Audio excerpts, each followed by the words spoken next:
Broadcasting the information the mainstream media won't touch. This is The Richie Allen Show in association with DavidIke.com. Let's get our first guest on the programme then. Really looking forward to talking with her. As I mentioned at the beginning of the programme, she's an author and a freelance journalist who's worked not only in New York and Boston and elsewhere, but also here in London in the United Kingdom. We've read her in the Wall Street Journal, in the Financial Times, the Forbes magazine and The Guardian. She's also published a couple of years back a terrific book, because I've read it, The Asylum, The Renegades Who Hijacked the World's Oil Market.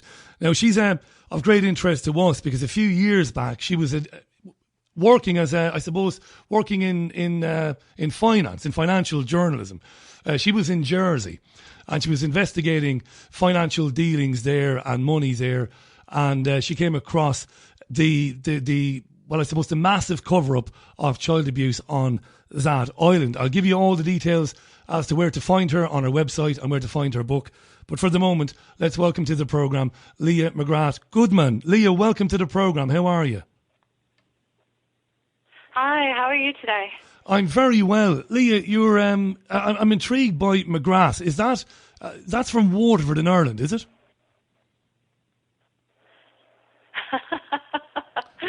Yeah, I was born Leah McGrath, and I married someone named Goodman, and all of my sources in New York who are Jewish are always giggling and saying, well, where did the McGrath come from? It's a very nice Jewish girl's name, and then this horrible Irish bit in the middle. What happened? But it's my maiden name. There's nothing horrible about it. It's a great name. It's a name that's very popular in my city. Leah, tell us about how you ended up in Jersey a few years ago. How did you end up in Jersey investigating financial goings-on there? How did that come about? Well, actually, I used to vacation in Jersey when I lived in London, and I was working mostly in financial journalism at the time, which I wanted to let your readers know I'm a finance editor and writer at Newsweek magazine in New York.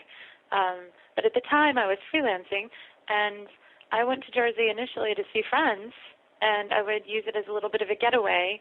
And it was only over time that I started to hear about and then start to read about what had been going on there.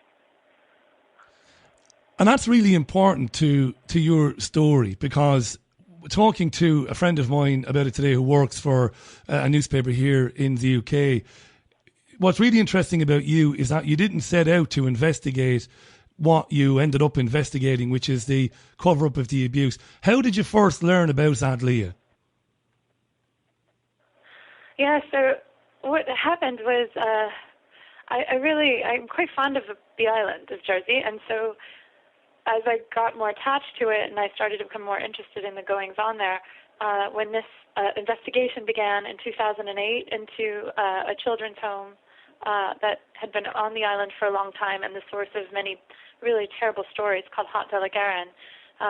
That was when I started to really get interested in what had been going on. And during the investigation, it was very hard to not note, especially as a journalist, how horribly anyone trying to investigate and do a good job of the investigation were being treated. The islands had certain people in authority who were trying to treat anyone who wanted to get to the bottom of things like they were the enemy. And there has been entirely too much advocacy of the potential predators and very little interest in making sure that those who are investigating are properly supported and allowed to do their job. That is where I became very interested, because I very infrequently see things like that are so wide open and almost absurdly wide open, very unapologetic the way it went. How extreme was that in terms of how journalists were being treated? Give us an example of what was happening to journalists who did want to investigate this. Well, and I won't even just speak for journalists. This to me is such a human story. But as I looked at it, I noticed that all the officers who were leading the investigation were being treated as though they should stop, and they were being threatened and made unwelcome on the island, and the two lead officers eventually left. One left because I think it was very hard on his family and he didn't feel welcome anymore. And the other left after being suspended repeatedly because after being told to spare no expense in the investigation by the island of Jersey, he went ahead and still was careful with expenses, and yet they went and suspended him saying he had overspent. So they were not very nice to the police officers. The health minister at the time, Stuart Seavery, was very clear that he was not going to stop the search for who was responsible, and he eventually was forced out of Parliament on the island. And then when I went over to try to find out more, I was thrown out of England very formally and banned. I was sent a letter banning me for 2 years. So for those who are skeptical about whether or not this is as bad as it looks, all I can say is look at those who have taken leadership roles in trying to get to the bottom of it, and then look and see what happens to them. How did you feel? Listen, I'm not going to, to blow smoke at you, but you're a very, very accomplished journalist. You don't have a black mark to your name. I mean, the Bitcoin thing, we won't get into the Bitcoin thing. It's not important. You're a very, very good writer, and you've got a clean bill of health. How do you feel when they say, get out of here and don't come back for 2 years?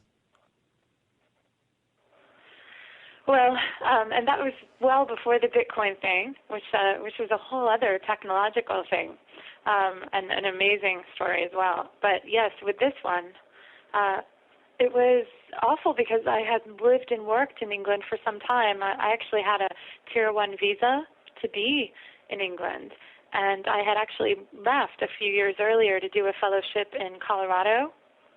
So I had sort of left of my own free will with my visa. And so what the government was kind of turned around and said was, well, we think you want to live here again against the rules.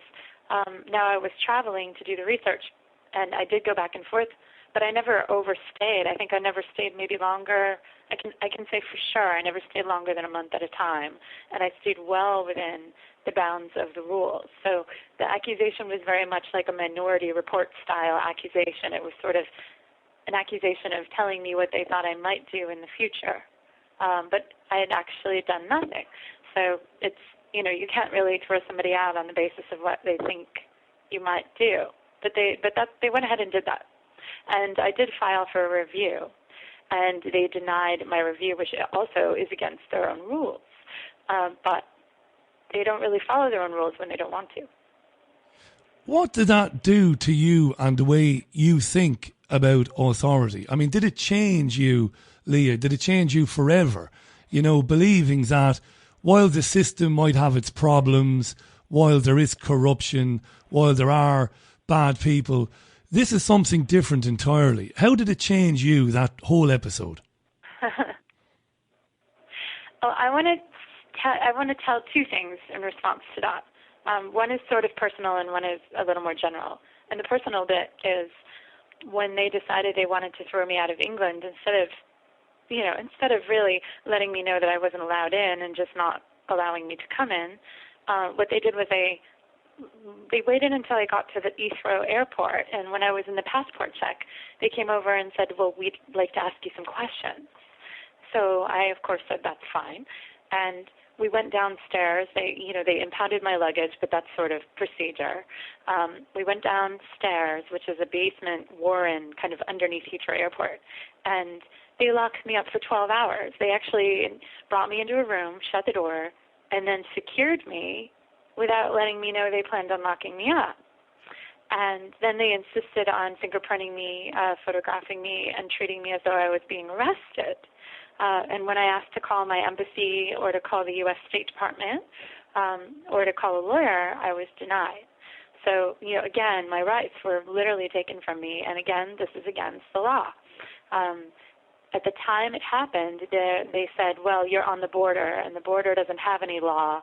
It's neither here nor there. It is in between countries, and therefore we can do as we please because it's Heathrow Airport.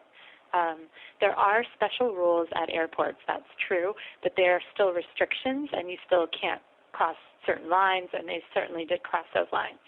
So when I was in captivity without knowing what was going on, remember, I didn't know at the time this was why I was being locked up. I just knew that I was being, I just knew I couldn't get out. but they weren't answering any of my questions. And for a long time, they just wanted to go through my luggage, so there was no conversations happening. They told me they were taking me to be questioned, but then they never asked any, and there were about 8 hours of just silence where I was sitting. And that was a very difficult period. I have to say, for me, that was sort of like my moment of truth, where I felt like I might have to abandon this project and let all these poor people down. And I just remembered thinking, I can't do that, but I don't know what's going to happen to me. And that was very frightening. And I came out of it very strong, but it was months before I felt safe again. So that's my personal response. And my more general response is, throughout all of this, I've seen a lot of people try to deal with what is going on with the questions involved, trying to get answers. Why has this happened? How many people in power are still trying to block us from investigating? Whether it's the police, whether it's members of government, or whether it's a journalist. There are many people who are trying. And many of them have been treated very badly and have had their careers threatened as a result. And all I can say is those people who just decide they're going to keep fighting anyway, have a lot of admiration for them. But those people who use it as a way to play victim, it's not good. And I've seen a little bit of both. I think, for those who want to fight, they have to be willing to go through the pain of the fight. And if they don't, they really should let those who want to just sort of do that, because there are some who get into it, but then it ends up being like almost a bunch of survivors trying to help other survivors. And I think that's where, we need to remember who are the real people who have suffered here. Somebody trying to get to the bottom of things is not a survivor the way someone who was abused is a survivor. So on occasion I've seen what I would call almost like a survivor syndrome over this entire thing, whether it's those trying to help or those who, need to be advocated for. And I just think that line needs to be very clear. As a journalist, I just want to get to the truth. But I have been made to feel some pretty serious pain for trying to do so. Leah, I just want to do a quick recap. If you've just joined the programme, Leah McGrath-Goodman is on the line to us. Check her out at leahmcgrathgoodman.com. She's got a terrific website. She wrote Inside the Rise and Ruin of the Global Oil Market, a book called The Asylum. You've got to get that. It's on Amazon. Go to any good online retailer, you'll find it as well. She's a finance editor for Newsweek magazine, as she said herself earlier on. Leah, before we talk about Edward Heath, the former British Prime Minister, and what you heard about him from people in Jersey, what do you think when you hear presenters on commercial radio and national radio and television in England today saying that the claims that are being made by victims are nothing more than a witch hunt?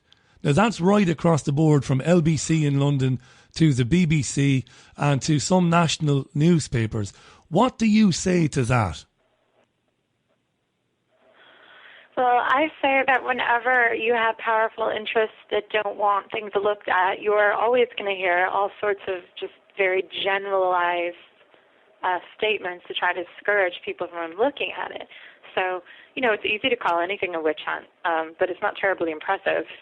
It's 2 words, and they can be used anytime anyone wants to utter them. So if it is a witch hunt, then I suppose just like if you want to find a witch, you must prove they're a witch. If someone wants to call it a witch hunt, they have to prove that it's a witch hunt. But just rhetoric is not really going to help at this point. When you go to Leah's website at leahmcgrathgoodman.com, you read there, all of her articles there are archived. And there's an incredible account of some of the things that Leah heard while in Jersey. And it's safe to say, Leah, that, you compared the crimes committed against these children at this home as akin or the same as crimes committed in Bosnia or in Chechnya or committed during the Holocaust. Again, I ask you, what did anything in your career prepare you for hearing those sorts of stories?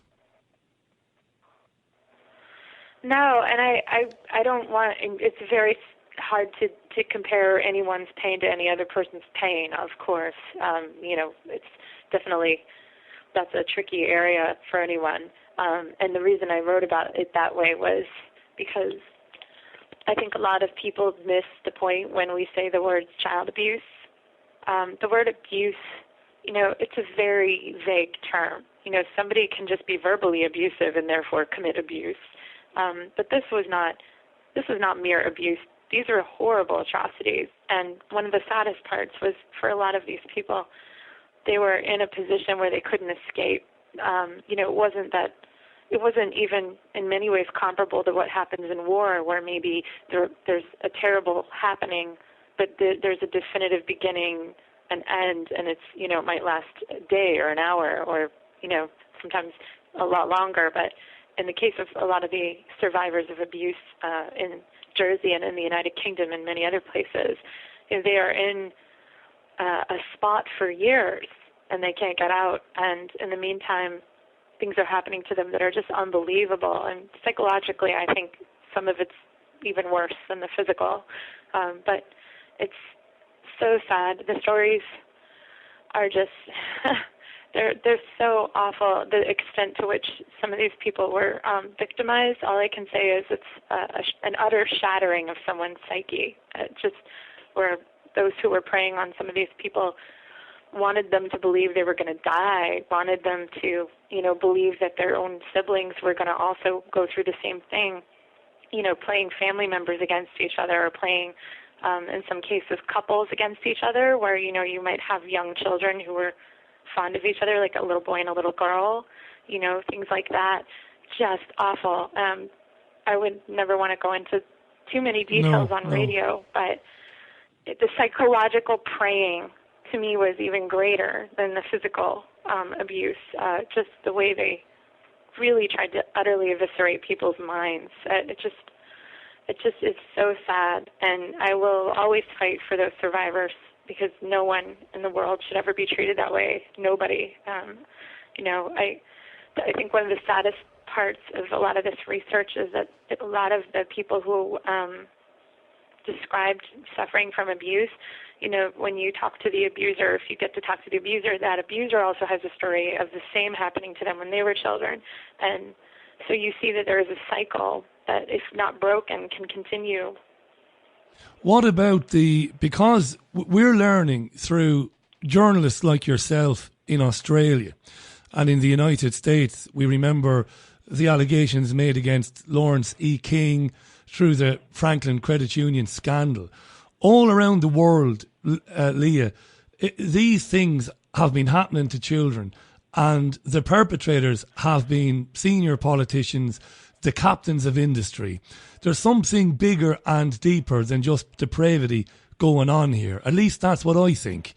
Now, I don't know what your thought is on that, but it seems that the stories that you uncovered in Outgaren in Jersey, similar, almost identical stories from around the world. When you hear more and more of it coming out from around the world, what does that make you think about these things? Are they linked in any way, do you think? Well, I do think that there are networks within corrupt environments always. So, whatever that corrupt environment might be, there will be often a network of people working in their own self-interests. I've talked about this before in other interviews. A lot of people like to use the word conspiracy, but I don't think that that's an accurate word. What I see consistently on Wall Street and in climates like the ones we're talking about is groups of people who have similar interests or similar self-interests who help each other achieve those interests together. That is not a conspiracy. That is human nature.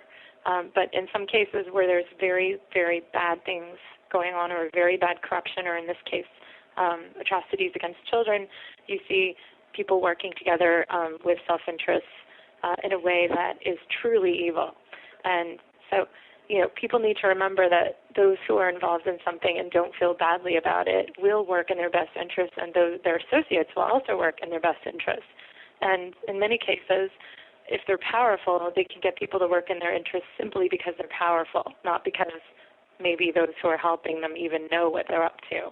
I do think I've recognized quite a bit of that in Jersey as well as in the United Kingdom. I must ask you this. We've only got a few minutes left, but I've been building up to this.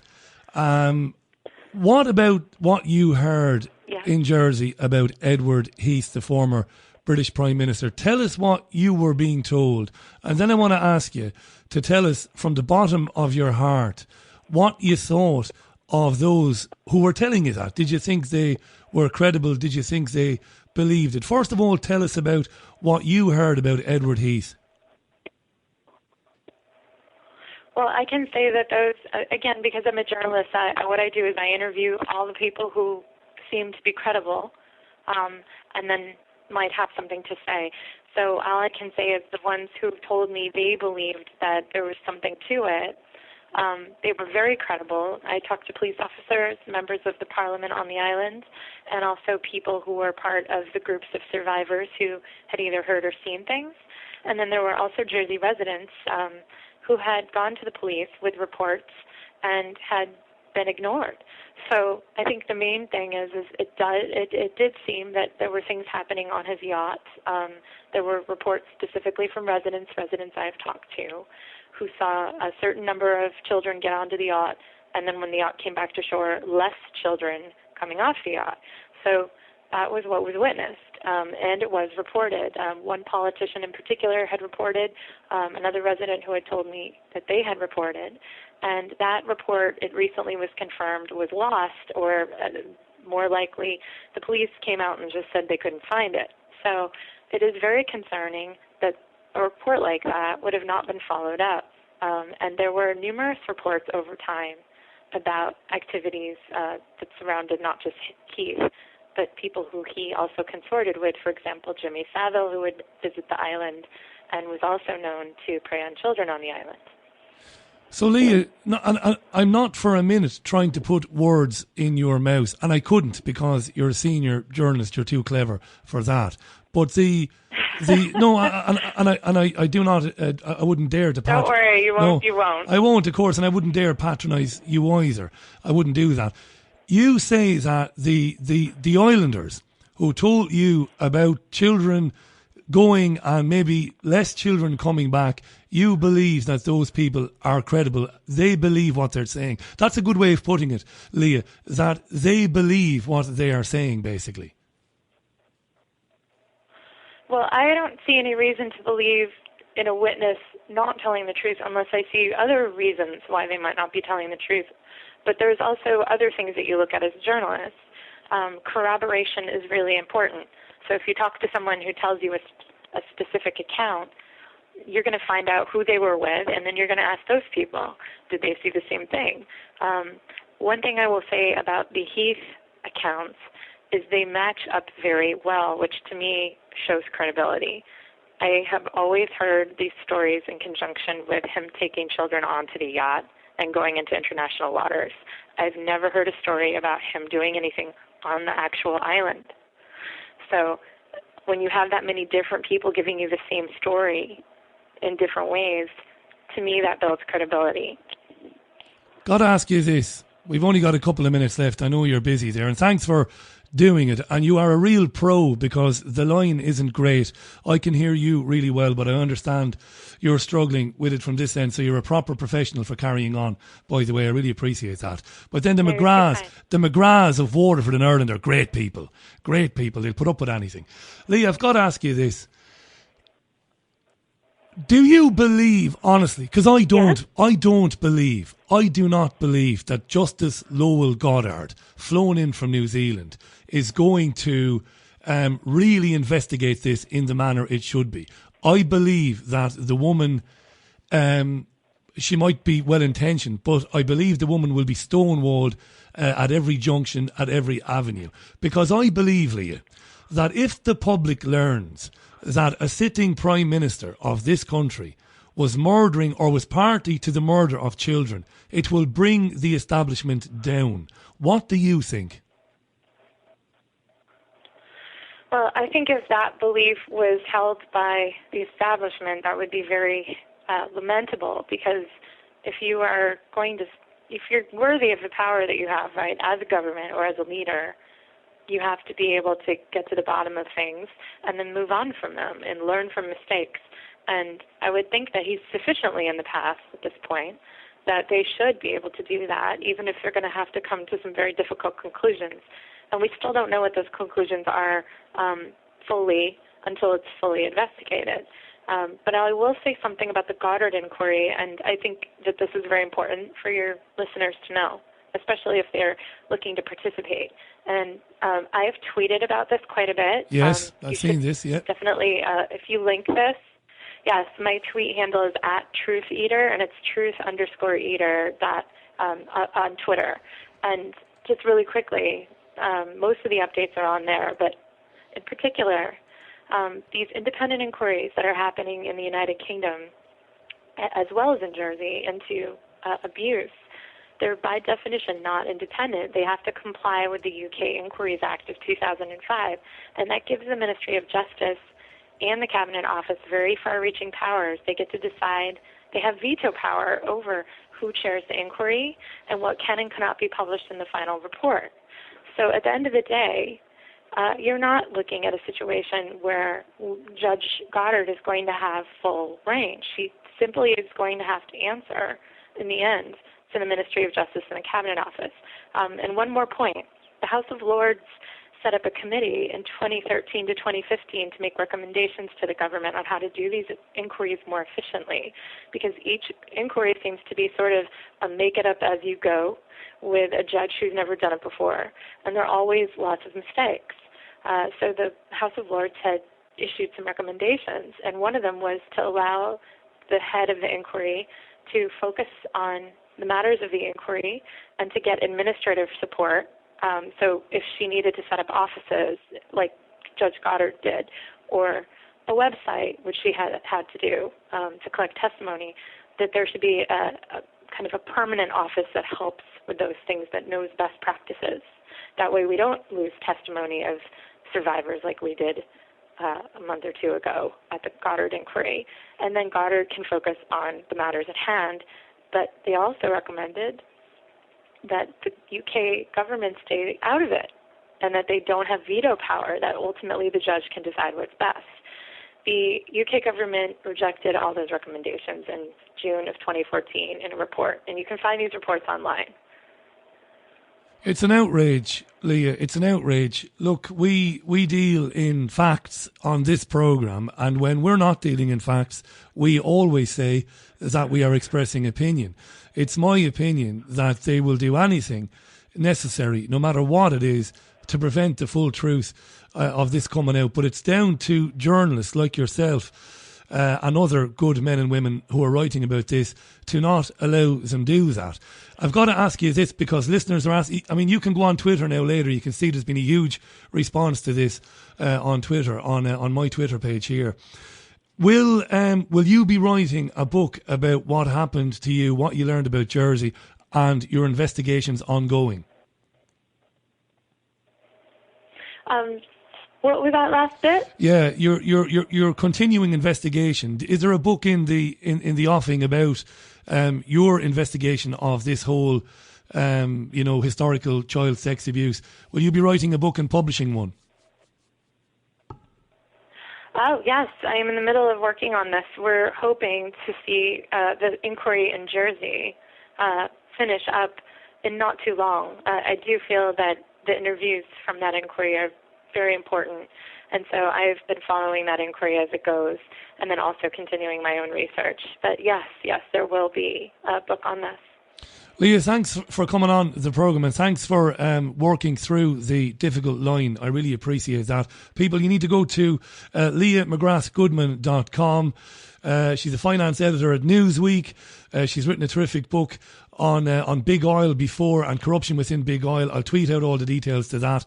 Leah, in the meantime, Godspeed to you. Look after yourself and continued good work. Continue with the good work, I should say. Thanks again. Thank you very much. Terrific stuff. Leah McGrath Goodman on the line to us there from Vermont. And try as though we might, it was difficult for her to hear us well. We couldn't get her on Skype. She had to use a cell phone there in the mountains in Vermont. That's where she is at the moment. But funnily enough, I was thinking 15 years ago, while mobile phones did exist 15 years ago, there was no chance. So things have improved since then.